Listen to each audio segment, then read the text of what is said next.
Welcome back to SolidWorks Live at SolidWorks World 2019 in Dallas, Texas. I'm your host, Jeremy Rigneris, and we're coming to you live on Facebook Live, YouTube, and the SolidWorks World website. We wanted to break in, have a little conversation with a customer here, Peter Van De Bogart from Subzero. Peter, welcome. Thanks for being here. Thank you. So, Peter, tell us a little bit about what Subzero is for the folks at home who might not know. Subzero is a manufacturer of high-end kitchen appliances, and we just broke into dishwashers as well, a Cove line. Okay, so when I go into like a Home Depot or a Lowe's, this isn't like a brand I typically see. No, you're not going to see one in Home Depot. So explain to the folks who are watching a little bit why that's not a brand I typically see at a big box store. They're high-end appliances, and you buy one and they're pretty much set for life. It's like buying a Rolls Royce or something. Oh, so it's the creme de la creme when it comes to getting an appliance. So when we think about these appliances, I had a little conversation with you off camera a moment ago. One of the things I asked is like, what really sets your appliances apart? And you mentioned something that I think people don't take into consideration when they're purchasing appliances, and some of that's like the consistency and control, right? Yeah, the consistency of the temperature in the refrigerators and consistency of the cooktops and the ovens. There's nobody else that makes anything close to it. And you had mentioned I could throw a head of lettuce in my crisper drawer and it'd stay fresh for like 2 weeks, right? Exactly.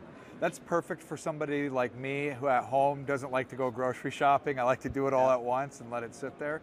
Yep. So if I were to walk into a home that had Subzero appliances in it, are these things that I would see, they would stand out normally, or are these more of like they're kind of hidden from view sort of appliances? You can have both. There's a lot of stainless in our product. Okay. And you can have them hidden, masked with your cabinets as well. Okay. So you won't even see it, the refrigerator. But man, you'd think with something this nice, you'd want everybody to see it, Exactly. right? So let's talk a little bit about how you guys use the SolidWorks tools and things when you think about designing these products. So you guys design everything inside of SolidWorks today, right? Correct. But appliances aren't just mechanical devices. There's a lot of electrical components that go into this. Are you using any SolidWorks tools to help with that? I have 8 seats of SolidWorks Electrical. Okay. How are you guys leveraging that today? What made you decide to make the move from, say, a traditional schematic to SolidWorks Electrical? It merges in with the rest of the SolidWorks package, so you can put it in an assembly. With AutoCAD, you can't do that.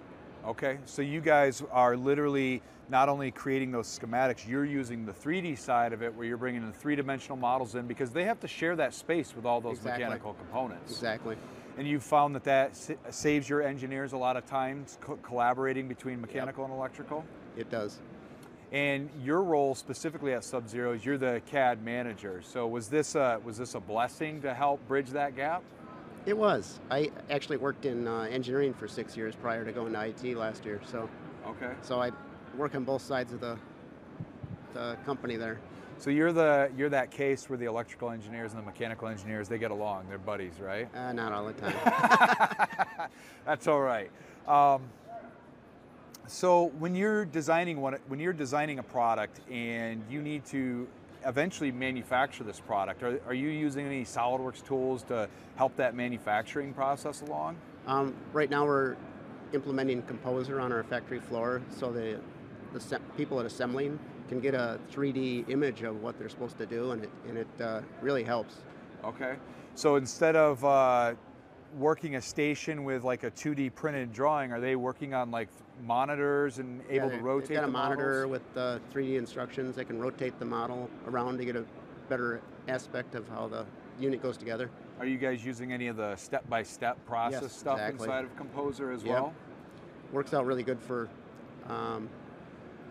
the manufacturing line, because you rotate people around and you get new people and they've never seen an oven before, but you get the 3D instructions, helps them out right instantly. And as you were, again, talking to me off camera about this, you had said every one of your appliances that you create is hand-built with precision and care. So it's important that the people who are assembling these have a tool like Composer to make sure everything gets done correctly. Exactly. And the workers on the line actually have some pride in what they're building. It's not like, 4,000 cars you make a day or something. These guys actually, you know, impressed with what they do. It's like when an engineer creates a product and they finally get to see it realized. It's an emotional paycheck that they get back from doing that. So you're at SolidWorks World. It's really big this year, right? There's a lot of people here. Is this your first year? No, I've been like 4 other times. So you've been here 4 other times. How does this SolidWorks World compare to the past? It's a lot nicer. Last 2 were in LA, and I don't like LA at all. Okay, but you like Dallas, right? It's so much nicer and cleaner here. Okay. What are some of the things that you're really looking forward to seeing over the course of the week while you're here at SolidWorks World?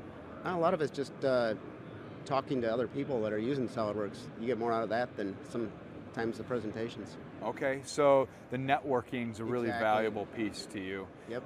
All right. Well, Peter, I want to thank you for coming and joining us here live on the set. It was great having you here and hearing about the story of Subzero and how you guys are using SolidWorks. And I don't want to keep you from going out there and enjoying the rest of SolidWorks World. So thanks for joining us this afternoon. And for the rest of you, stay tuned to SolidWorks Live. We're going to be coming to you a little bit later on, showing you some of the partners we're working with. We're going to have more customer stories and just lots of exciting new news the rest of the week.